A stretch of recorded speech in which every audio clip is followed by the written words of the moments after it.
আসসালামু আলাইকুম, আমি সেকেন্দার। আশা করি সবাই ভালো আছেন।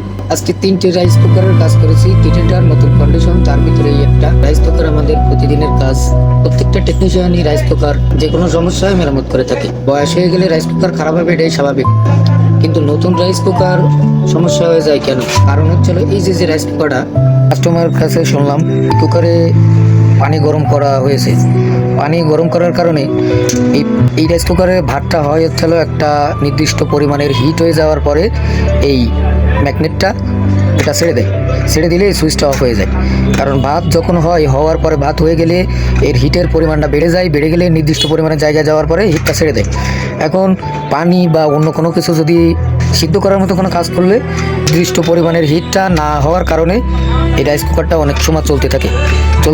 এর কারণে প্রত্যেকটা পার্টসের উপরে ওভারহিট হয়ে যায় এবং প্রেশার পড়ে বলেই এর লোডটা বেড়ে যায় বলেই এই ধরনের সমস্যা হয়ে থাকে নতুন রাইস কুকারে। এই রাইস কুকারটার এই এসি কট এবং সকেট পুড়ে জয়েন্ট হয়ে গেছিলো। ফিউজটা ভালো আছে, তারপর আমি চেঞ্জ করে দিয়েছি। কারণ হচ্ছে এই ফিউজটা অনেক দিন চলেছে, যে কোনো দিন কেটে যেতে পারে। এই জন্য ফিউজটা পাল্টিয়ে দিয়েছি, নতুন ফিউজ লাগিয়ে দিয়েছি এবং সকেট লাগিয়ে দিয়েছি।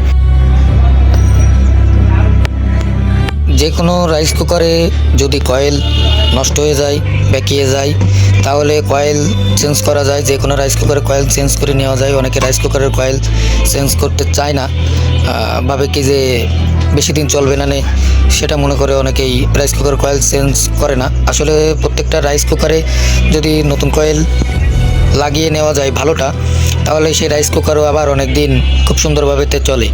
তবে এটা ব্যবহার করার যে নিয়ম, সেই নিয়মে যদি চালানো হয় তাহলে অনেক দিন রাইস কুকার ভালো থাকে।